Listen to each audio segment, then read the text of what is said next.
त्याचप्रमाणे आपले सर्वांचे देसाई दादाजी आहेत आणि श्री सद्गुरू अडाणेश्वरांच्या सहवासात राहिलेले अनेक भक्त आहेत. त्यांचं या भक्तांचं अनुभव कथन इथं होणार आहे, ज्यामध्ये प्रामुख्यानं श्री सद्गुरू अडाणेश्वर त्यांच्या जीवनात आल्यानंतर काय फरक पडला हे देखील आपल्याला ऐकायला मिळेल. आणि जे भक्त श्री सद्गुरू अडाणेश्वरांच्या सहवासात राहिले ते सुद्धा आपले अनुभव सांगतील. त्यानंतर इथं श्री सद्गुरू अडाणेश्वरांचं शुद्ध लेखन या पुस्तकाचंही प्रकाशन आहे.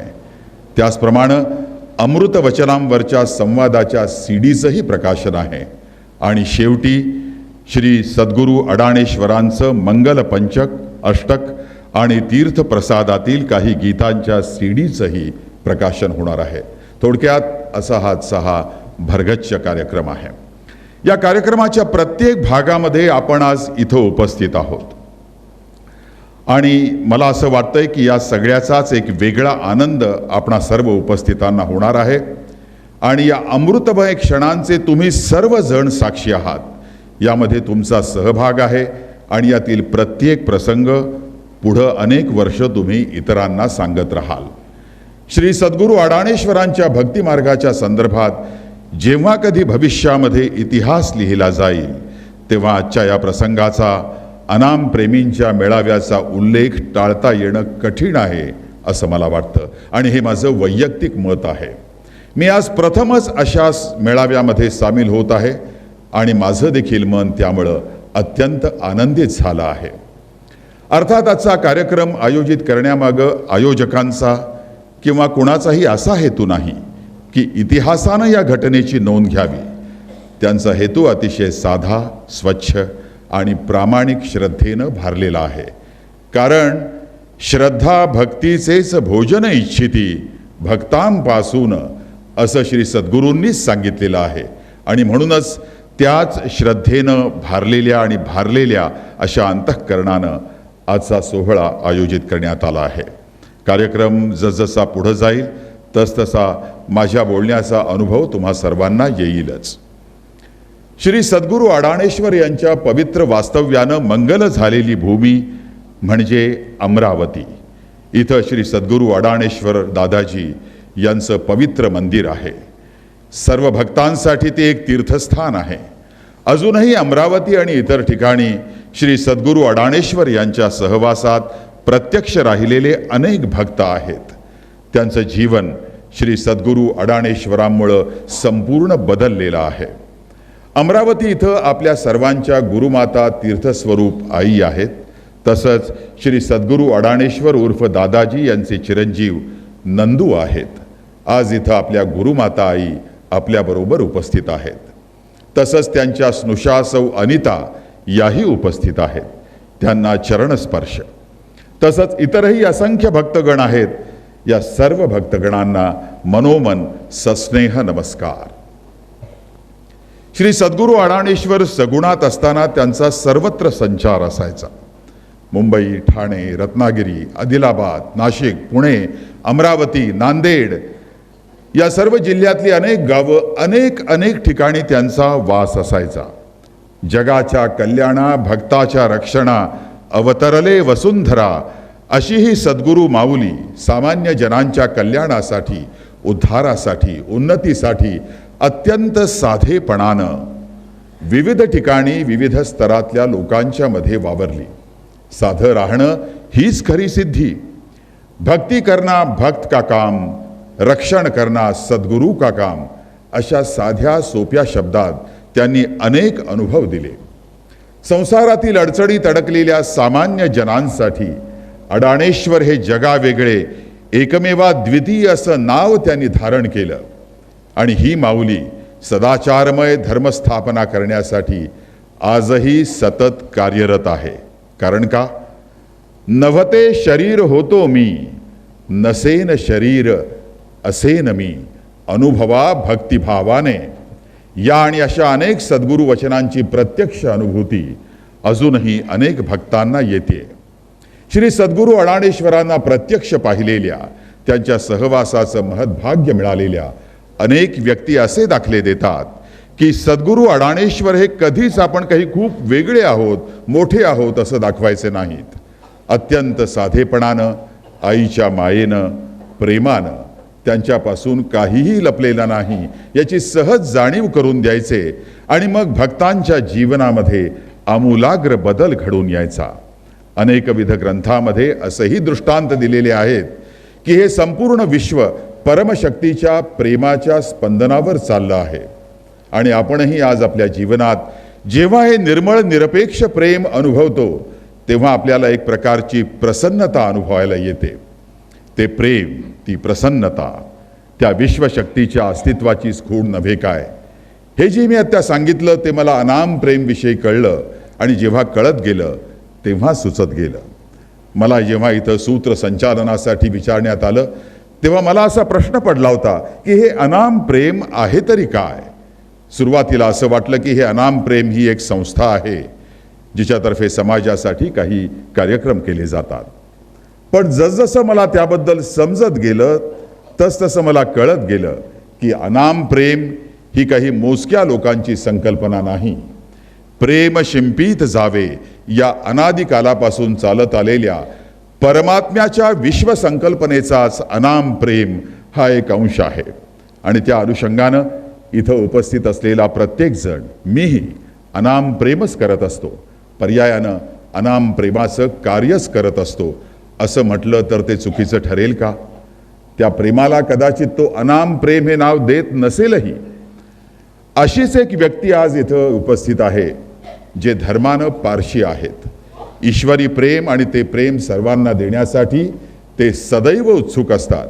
अशाच एका पवित्र क्षणी ते अनाम प्रेमींच्या संपर्कात आले. असं जाणवलं की ते सुद्धा अनाम प्रेमीच आहेत. अनाम प्रेमच्या अनेक कार्यक्रमामध्ये ते आपलेपणाने येतात, आशीर्वचनं श्रद्धेनं गातात. अशा या श्रीयुत सचिन वालाजींना मी इथं आमंत्रित करतो. त्यांनी आपला अनाम प्रेमविषयीचा अनुभव थोडक्यामध्ये सर्वांना सांगावा आणि आपण सर्वांनी त्यांचं टाळ्यांच्या गजरामध्ये स्वागत करावं. सचिन वालाजी.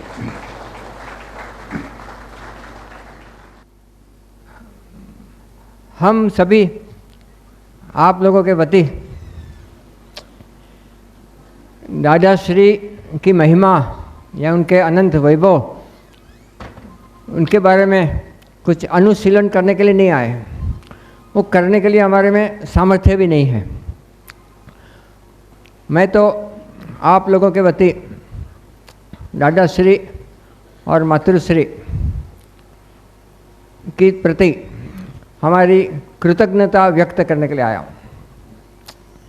हमारे भाव, उनके तरफ का हमारा प्रेम, उनके आदर्श से हमारे जीवन में परिवर्तन, ये सभी का एक आलेखन हमारे हृदय में है.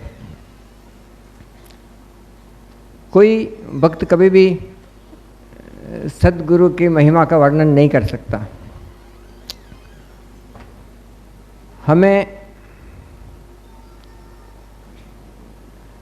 एक बात बहुत ही अच्छी लगती है, वो ये है कि ये गुरु शिष्य की परंपरा, ये हमारी वैदिक भारतीय संस्कृति की नींव है. गुरु का पूजन किया जाता है तब एक व्यक्ति समझकर नहीं, उनका एक व्यक्तित्व है. गुरु एक तत्व है, गुरु कभी भी व्यक्ति नहीं हो सकता. गुरु पूजन में गुरु के भीतर अंतर्गत जो गुरु तत्व है उसका पूजन किया जाता है. और वो गुरु तत्व ही परम तत्व है, वही पर ब्रह्म है, वही आदि शक्ति है, पर ब्रह्मात्मिका है. दादाश्री एक वेदों के अभ्यास में वारंवार एक शब्द आता है, कवि. कवि अर्थात जो कविता रचने वाला वो नहीं, कवि क्रतु अर्थात मंत्र दृष्टा. हमारे वेदों में असंख्य मंत्र और ऋषियों ने जो मंत्र दिए हैं वो सभी मंत्र दृष्टा थे. उन्होंने रचा नहीं है, उनको ऐसा परम समाधि में मिला है. वैसे एक मंत्र दृष्टा है, कवि क्रतु है. इन्होंने दादाश्री ने सत्य को समीप से देखा है, उन्होंने सत्य को सुना है। सत्य श्रुत बोलते हैं, सत्य श्रुत। विश्व के कण कण में ऐसे विजडम के शब्द है, एक एक कण के अंदर ज्ञान है।